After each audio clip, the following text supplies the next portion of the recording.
Hello, my name is Teach, and this will be part 7 of Understanding the World of Ice and Fire, and this will be all about the Pact. If you haven't seen part 1 through 6, they will be linked up above now. In the last few episodes, we tried to follow Garth Greenhand as he tried to travel from Westeros to Asshai, first by sea in a southerly passage, where he went to the Summer Isles, Nath, the Basculus Isles, and Sithorios. And in Sithorios, it seems like he might have created some kind of monster, which forced him back to Westeros, and then he took a northern land passage towards Asshai, where he once again encountered these creatures before exiling them to the island of Ib. And then I theorized that he is the god on Earth, the first emperor of the great empire of the Dawn, and that when he ascended to the stars, he actually had to return to Westeros. And this is the signing of the Pact. So now let's see what Maester Yandel has to tell us about the Pact. Until at last the children understood that they could not win. The first men, perhaps tired of war, also wished to see an end to the fighting. The wisest of both races prevailed, and the chief heroes and rulers of both sides met upon the isle in the God's Eye to form the Pact, giving up all the lands of Westeros, save for the deep forests. The children won from the first men the promise that they would no longer cut down the weirwoods. All the weirwoods of the isle on which the Pact was forged were then carved with faces, so that the gods could witness the Pact, and the Order of Green Men was made afterward to tend to the weirwoods and protect the isle. With the Pact, the Dawn Age of the world drew to a close, and the Age of Heroes followed. So we're told in this passage that the children and the first men come to an agreement. The children will keep the deep forest, while the men will get all the land. The men also agree to stop cutting down the weirwood trees and agree to take the old gods as their own gods. But there has to be more to the Pact. How many people were sacrificed to open the eyes of these weirwood trees on the Isle of Faces?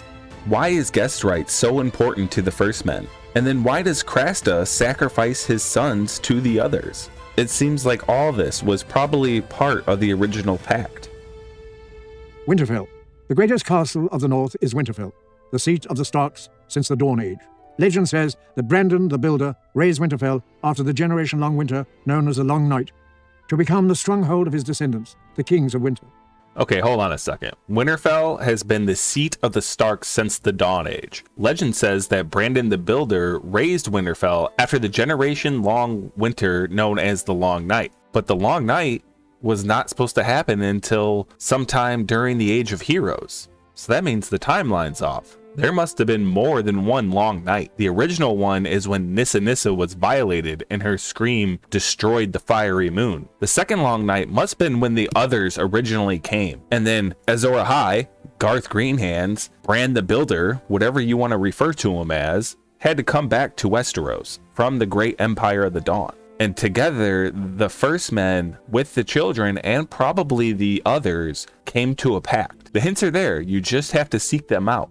There's so much that we can theorize about the Pact. So we know the first men agreed to worship the old gods. They agreed not to cut down the weirwood trees. They cede the deep forest to the children of the forest. But what else happened? How do you open the eyes of a weirwood tree? Were there people sacrificed in order to open those eyes? Why is guest right so important to the first men? If Nissa Nissa invited the first men to her island and they violated her, I think guest right would be part of the Pact. Now this is where I think the others first come to Westeros. And it took a generation for Garth Greenhand to make his way back from Asshai to Westeros. The real question is, why did the others come in the first place? They must have had access to the weirwood net and were able to see what was happening within the world, at which point they wanted to be a part of this great new world that Azor Ahai was creating. So they came down from the utmost north to terrorize Westeros until Azor Ahai showed back up, at which point they all come to a pact.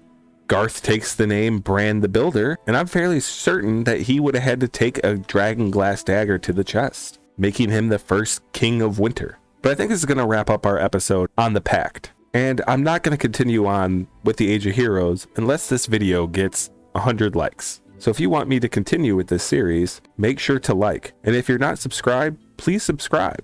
If you'd like to join the discussion, we have a Discord and the link will be in the description. If you don't know what else to watch, check one of these videos linked at the end. Once again, my name is Teach, and I hope there will be a next one. Bye.